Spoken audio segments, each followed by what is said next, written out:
Hello Haji, welcome back to my পরিবার। তো তোমরা সবাই কেমন আছো? আশা করি ভালো আছো, আর আমিও ভালো আছি।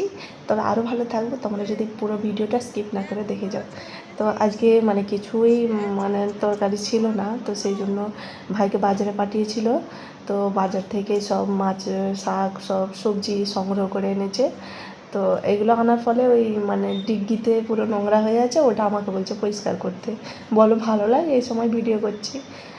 তো ভিডিও করছি বুঝতে পারছে, কিন্তু ইউটিউবে ছাড়বে বলে বুঝতে পারছে না। যদি বুঝতে পারে তা আমার মাথায় এমন মারবে, আর ওর মার খুব প্রচণ্ড লাগে বাবু। ওই জন্য ওর থেকে আমি একটু এড়িয়ে এড়িয়েই থাকি। তো দেখো মাছ এনেছে, তো অনেকই চিংড়ি মাছ এনেছে, প্রায় 1.5-2 কিলোর মতো। ক্যামেরাতে সত্যি কথা বোঝা যাচ্ছে না, মনে হচ্ছে যেন 500 না 250 মাছ, কিন্তু না, 1.5 থেকে 2 কিলোর মতো মাছ আছে। শুধু চিংড়ি নয়, আর এটাও আছে দেশি ট্যাংরা, দেশি ট্যাংরা যাকে বলে। এর টেস্ট অসাধারণ, খুবই খুবই সুস্বাদু হয়। এই মাছটা সব সময় পাওয়া যায় না। এই মাছটা দেখে আমি খুব খুশি হয়েছি, কারণ আমি অনেক দিন আগেই খেয়েছিলাম, আর এই মাছটা সবসময় পাওয়া যায় না। আর এটা তো এক এক দিকে ভিডিওতে দেখি যে 1200 টাকা কিলো, 1200 টাকা কিলো, তা আবার অল্প পরিমাণে আমদানি হয়। কিন্তু ও মনে হয় যতগুলো আমদানি হয়েছিল সব নিয়ে চলে আসছে, অল্প পরিমাণে আমদানি হয়। আর এটা গ্রীষ্মকাল তো এখন, সেই জন্য মনে হয় সেই পুকুরের পানি অনেকটা কমে গেছে, সেই জন্য মনে হয় ধরতে পেরেছে, তাই পেয়েছে। দেখো মাছগুলো কি দারুণ, কি লাফাচ্ছে, সব টাটকা, একদম জ্যান্ত আছে। দেখবে সব ডিম পড়া ডিম আছে পেটের ভেতরে। এর টেস্ট আবার দারুণ, মাছটা সত্যি আমাকে এত ভালো লাগে, এত ভালো লাগে। আর আমার এমনিতেই এইসব মাছের থেকে এই জিওল মাছটা বেশি টেস্টি লাগে, খুবই টেস্টি লাগে।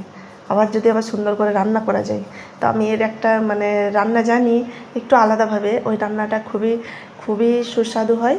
তো যদি পারি কখনো একবার রান্না করে দেখাবো, যদি সুযোগ হয়। দেখো লাফাচ্ছে, সব জ্যান্ত আছে, জ্যান্ত মাছ। তবু ট্যাংরা মাছ পাওয়া যায় সব মরা মরা, এটা আবার জ্যান্ত।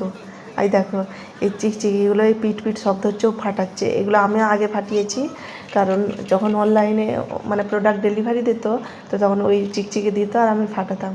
দেখো এগুলো পানি দিয়েছে কি, কিছু পরিমাণ মারা গেছে, আর কিছু বেঁচে আছে, বেঁচে আছে বেশি, আর অল্প পরিমাণে মারা গেছে। দেখো ভাসছে, ওগুলো আর বাঁচবে না। আর এই যে চিংড়িটা খুব টাটকা আছে, আর সাইজটাও বড় আছে। ভিডিওতে ছোট ছোট লাগছে, কিন্তু তবু বড় আছে। নর্মাল চিংড়ির তুলনায় এটা ভালোই বড় আছে, আর টাটকাও আছে। দেখো, নাহলে অনেক চিংড়ির মাথাগুলো কেটে যায়, এটা মাথা কাটেনি, শক্ত শক্ত আছে। আর চিংড়িটা টেস্টটাও ভালো হবে মনে হচ্ছে। আর এই যে শাক এনেছে, ও ধান্দায় আছে। দেখো ফাটিয়ে যাচ্ছে, পিট পিট শব্দ হচ্ছে না, এই যে ও ঠিক বুঝতে পেরে গেছে, মজা পেয়ে গেছে, ওই জন্য ও ধান্দায় আছে। আমাদের সব মাছ নিয়ে ব্যস্ত, আর ওটা নিয়ে ব্যস্ত। দেখো অনেকই মাছ আছে, এগুলো একা বাঁচা যাবে না, 3-4 জন ধরে বাঁচতে হবে, তবে 1-2 ঘন্টায় শেষ হইতে হবে। আর দেখো এগুলো সব বেঁচে আছে, কি সুন্দর খেলছে মাছগুলো। দেখো এতে হাত দিয়ে ঘাঁটতেই মন লাগে, হাত দিয়ে নাড়ানো চাড়ানো খুব ভালো লাগে। দেখতে মনে হচ্ছে যেন মাগুর মাছ, শিঙি মাছ রাখা আছে, সব বেঁচে আছে, কি দারুণ খেলছে।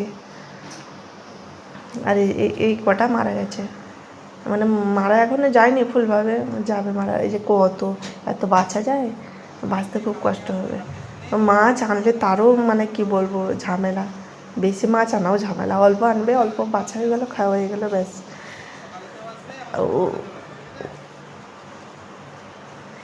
ও ঠিক ওটা পিট পিট শব্দ হয়ে যাচ্ছে, ওসব করেই যাচ্ছে, আমিও করবো। আর ও হাত দিয়ে নাড়ছে, ভাই ওরও খুব ভালো লাগছে। একবার ওটাতে একবার এটাতে, আবার ফু দেবে, দেখবে ফু দিয়ে দিয়ে ছাড়বে যাতে বেঁচে যায়। খুবই এইসব মাছ, জিওল মাছ খেতে যত না টেস্ট, আবার ঘাঁটতে নিয়ে খেলতে এসব বেশি মজা লাগে। ও বুঝতে একদম পারছে না, মনে করছে এমনি ক্যামেরা করছে ছেড়ে দেবে, এমনি ক্যামেরা করছে রেখে দেবে, ডিলিট করে দেবে। জানে না ইউটিউবে করছে, যদি জানে বা পরেও দেখতে পায় আমাকে খুব মারবে। আর এখানে বাঁচছে এরা, ওকেও শিখতে হবে, ও শিখুক, এত নাহলে একা বাঁচা যাবে না। আমাকে জিজ্ঞাসা হচ্ছে, আসলে ওর হচ্ছে না, ও মোটামুটি হচ্ছে, সব ফেলতে হবে।